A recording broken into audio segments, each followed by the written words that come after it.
It's great to be kind.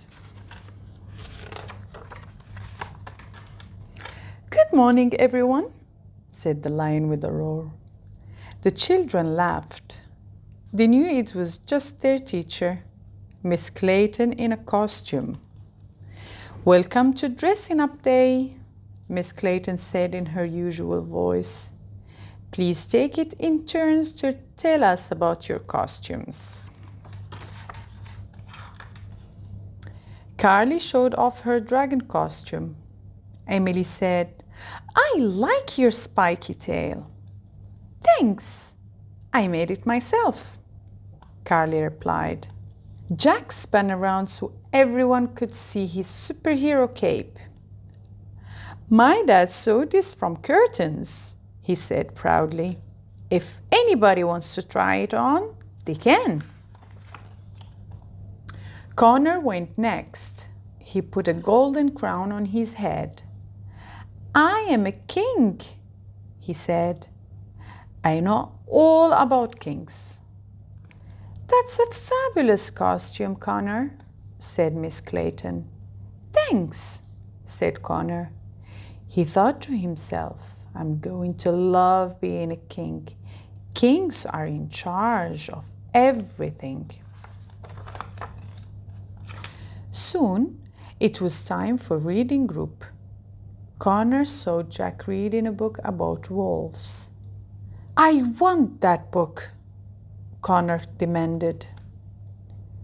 I'm reading it now, said Jack. You can read it next. Kings don't wait, Connor yelled, and he grabbed the book. At lunch, Connor pushed to the front of the queue. That's not fair, said Emily. Go to the back. I can do what I want. I am a king, said Connor. He raised his head in the air and ignored his friends. I'm a queen, but I'm not breaking any rules, Emily said. You are not a queen, Connor said. You don't even have a crown.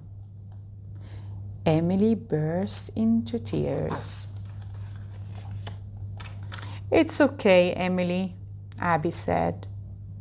I think your costume is beautiful even without a crown. Then Abby turned to Connor and said, You shouldn't make people cry. It's not kind. Kings are allowed to be mean, Connor said. Still, he felt bad as he watched Emily wiping her eyes.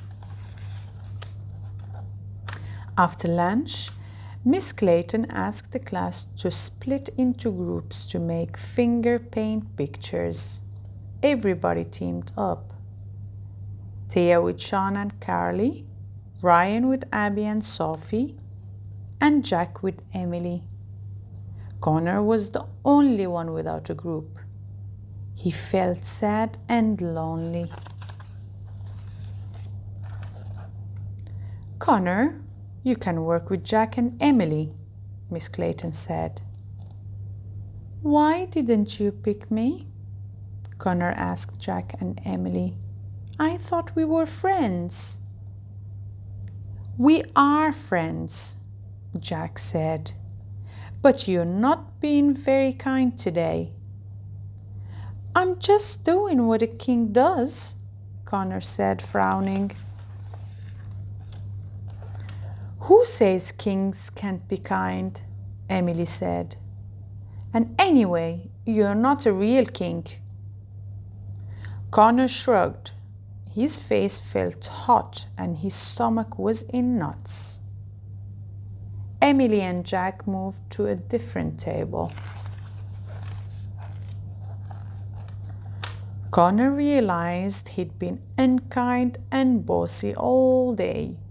He'd hurt everyone's feelings pretending to be a king. Now he felt bad. His friends were upset with him, and he had nobody to play with. Dressing up day just wasn't fun anymore.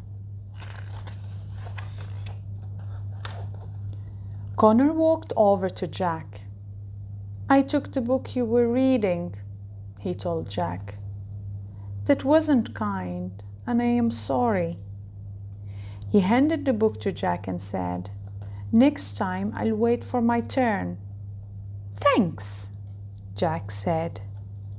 "You are welcome," said Connor, and he stood a little taller. Then Connor found Emily. "I shouldn't have made fun of your costume.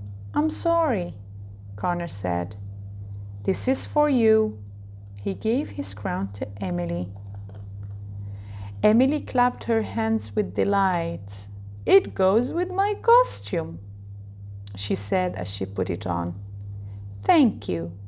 You're the kindest king in the whole world." Even though he wasn't really a king, Connor felt like royalty when his friends thanked him. No costume could make Connor feel better than this.